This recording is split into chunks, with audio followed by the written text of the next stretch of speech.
welcome to Clearing the Wreckage Podcast. It's the voice and your host, Kareem A. Rashid. And once again, I don't know what you got going on. You could be getting on the toilet, or you could be getting off the toilet. Hell, for all I know, you could be wiping your tushy. But I know that I'm ready. And so I hope that you're ready to clear the wreckage. Yes, indeed.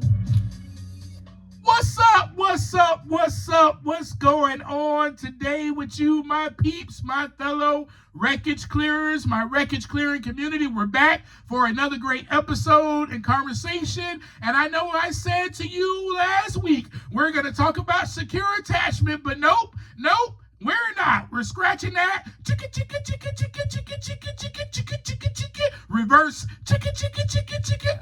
Scratch, scratch, scratch. We're scratching that.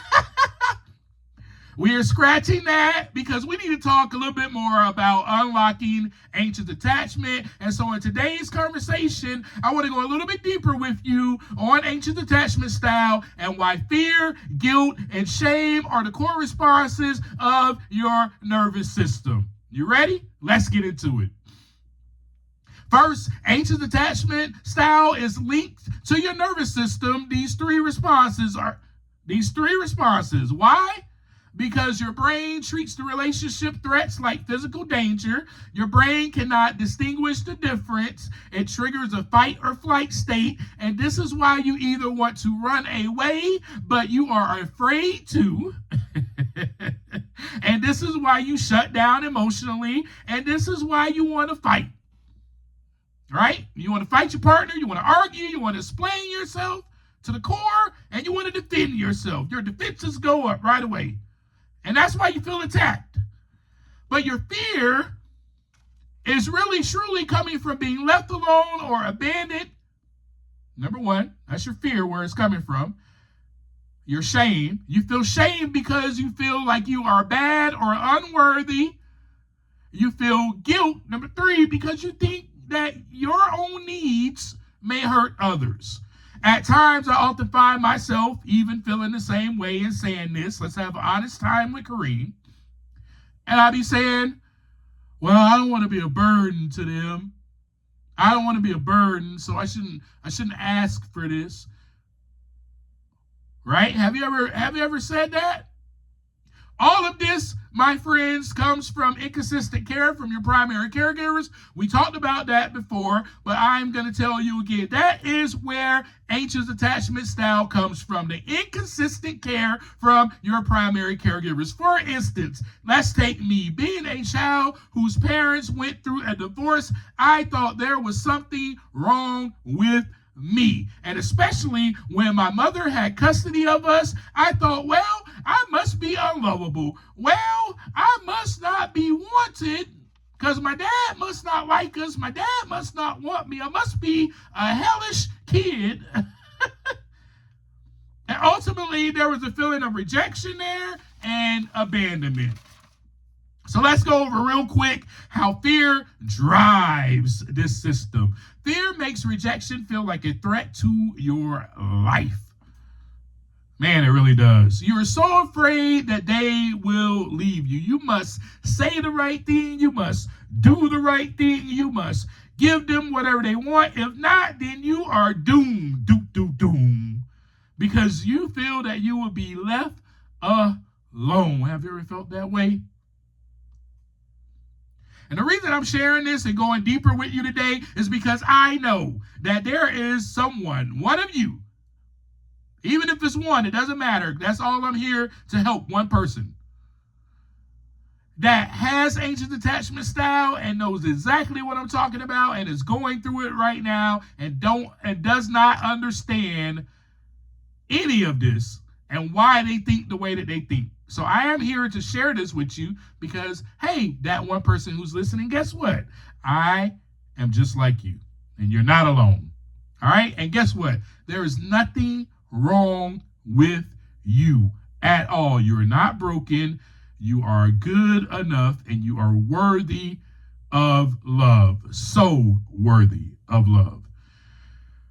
The other thing that happens with this fear is that your brain will also jump to the worst case scenario. I remember my ex-girlfriend telling me, giving me a nickname. Her nickname for me was WCS, Kareem. WCS, oh, here comes WCS, Kareem. Worst case scenario. That's what that stands for. How would she say? And I would laugh because, yeah, it's funny. But she was right. Even though she was joking, right? There was so much truth in that statement. So fear will also push you to even text more, beg more, or demand reassurance. You haven't told me you love me today. You haven't told me you love me today. Can I have a hug, please? I need a hug. That's that reassurance. You're demanding it because you feel like you need it. And why you feel like you need it so much is because, truthfully, you don't know how to give it to yourself. And of course, you don't ever want to feel like you have lost total control. You don't ever want to feel powerless, because then what happens is that you begin to panic and have more anxiety when the other person pulls away, or even if that person simply doesn't return a text right away.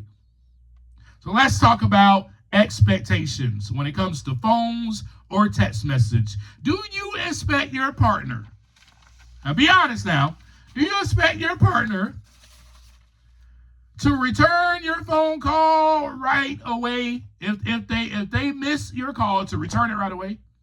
How about this? Let's go even further. Do you expect your partner to answer the phone every single time that you call? Because it's you. And you're the most important person in the world, right? Or do you expect your partner to respond to a text message right after you send one? Right when they receive it? Right when it says delivered? All it says on there is delivered, and you expect them to look at their phone. Oh, they hear that they have a text message and respond to you right away. I know that you may be filled with shame right now to answer that question because this is part of your core identity.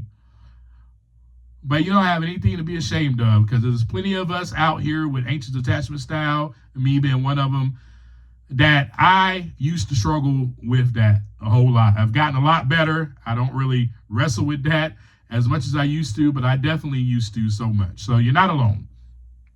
Here's why shame, let's talk about that since I just talked about shame a little bit. Here's why shame becomes your core identity. It is because you are blaming yourself for the other person's mood. You're blaming yourself even for their distance.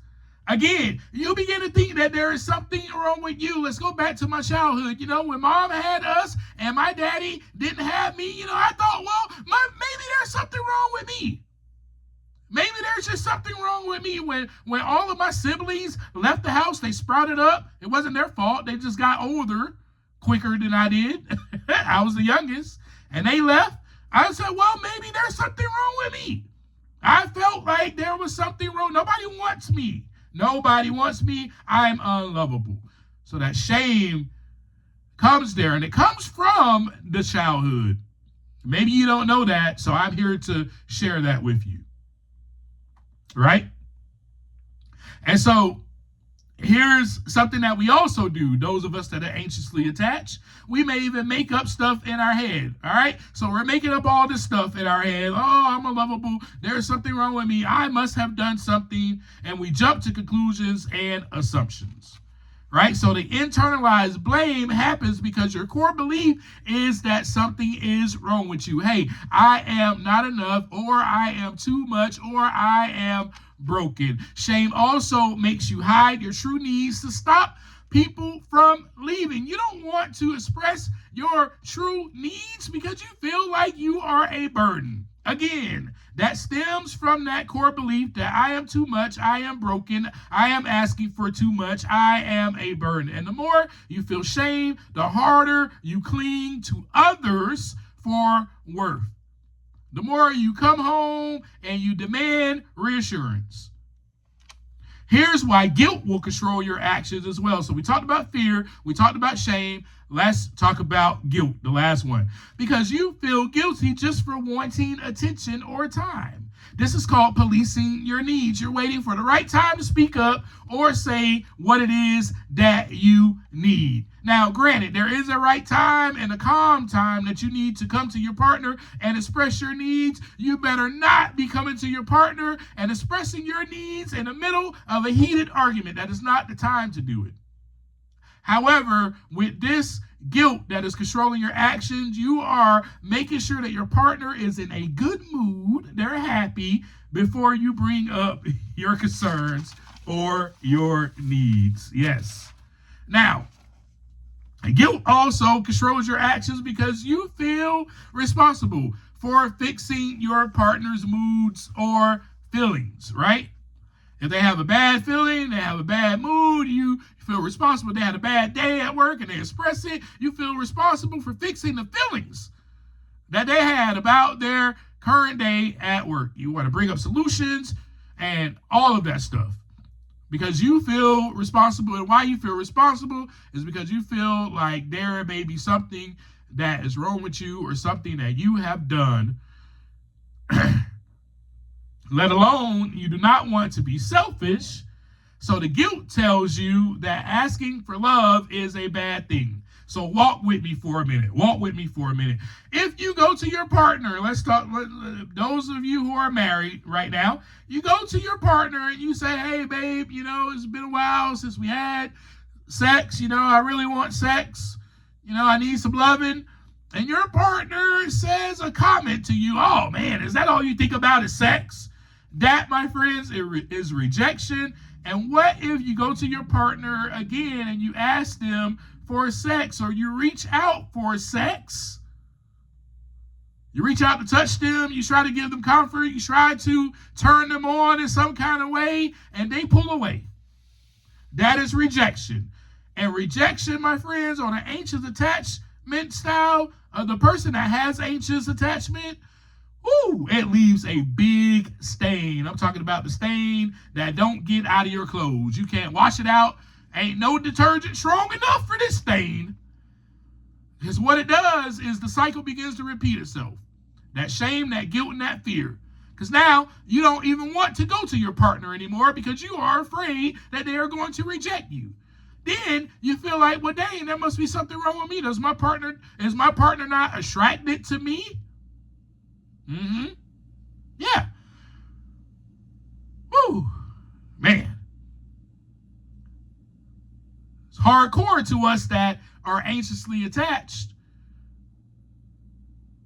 So ultimately, you become silent. Your voice, that is, right?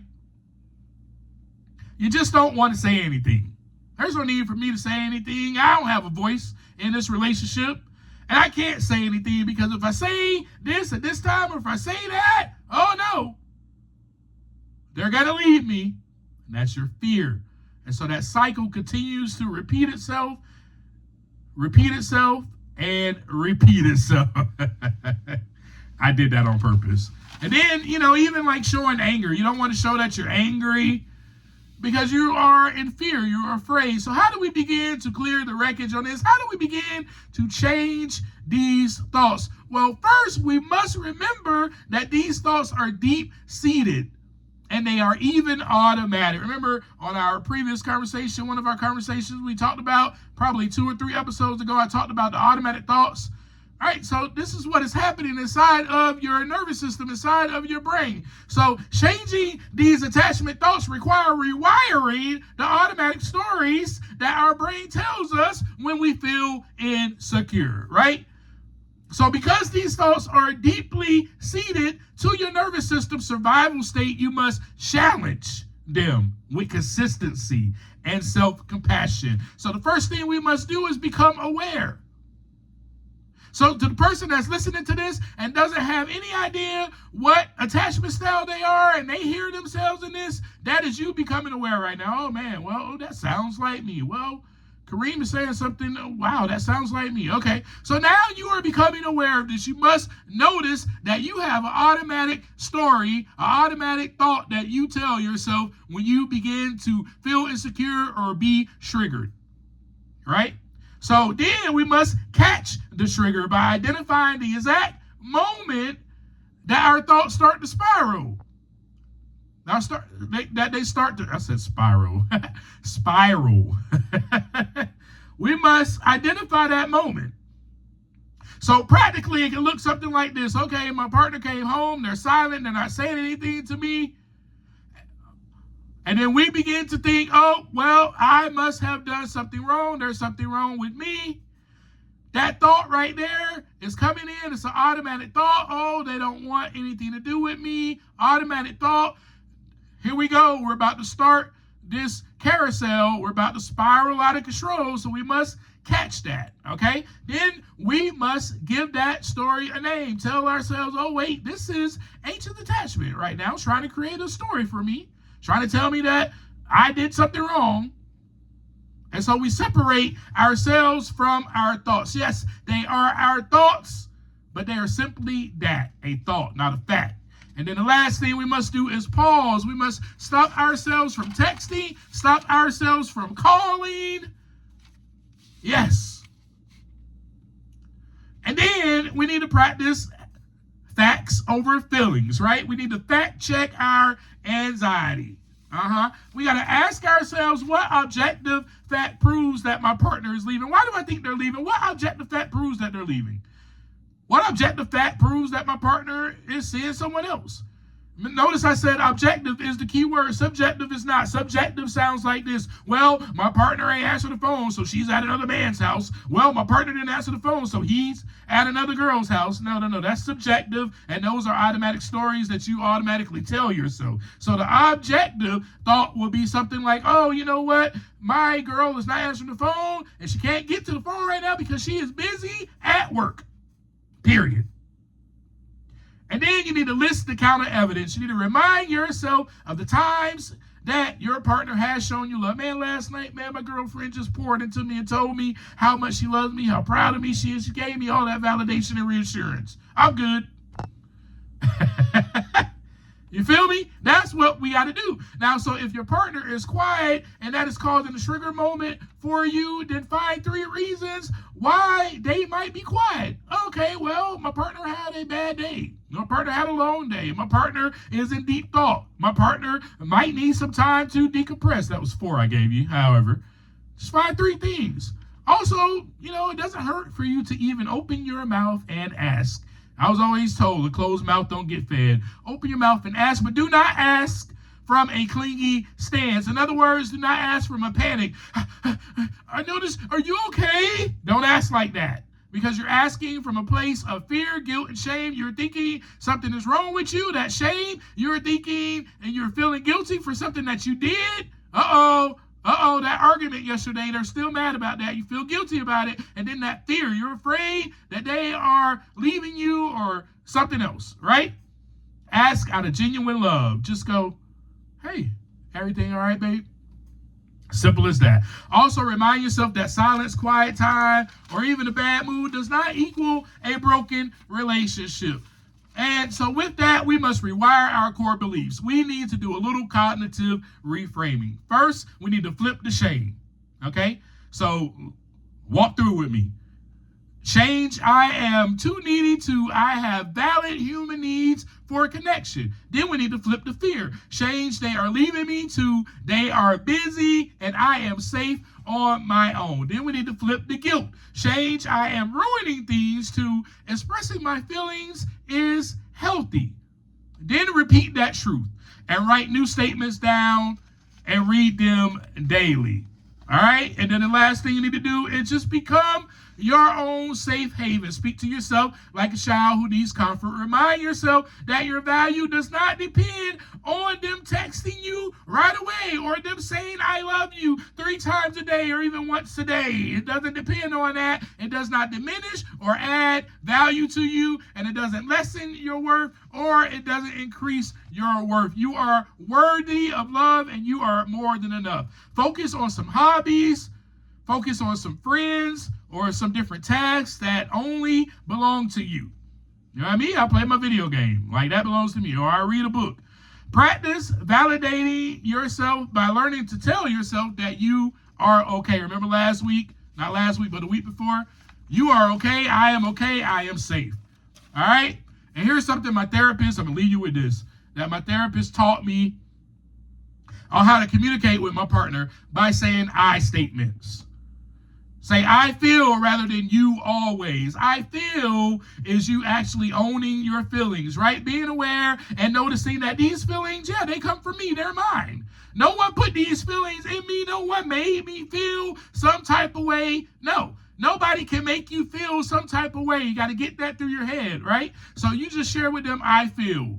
Don't say you or you always do that or you always say this, because that is accusatory. Also, stick to one topic instead of listing past relationship mistakes, right? A practical example would be this. I feel rejected right now, and what triggered it is perhaps when you came home and you were quiet. Can I ask you, please, for a hug and a greeting when you come home next time?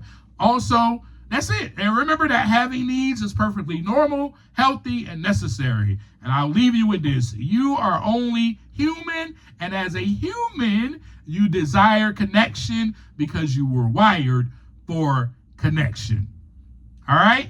So our next segment, our next conversation may be about secure attachment, but we have to learn about ourselves first in order to take that journey to go forth onto becoming a secure, attached person in all of our relationships. Remember that these attachment styles, yes, they are with the person that is close to you, your partner, your spouse, or whatnot, but this carries on to every single relationship in your life.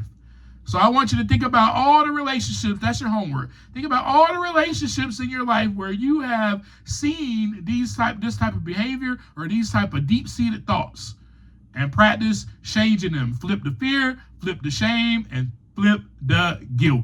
I love you. Until next time, as I always leave you, take some time to look inside so that the wreckage can begin to clear. Peace.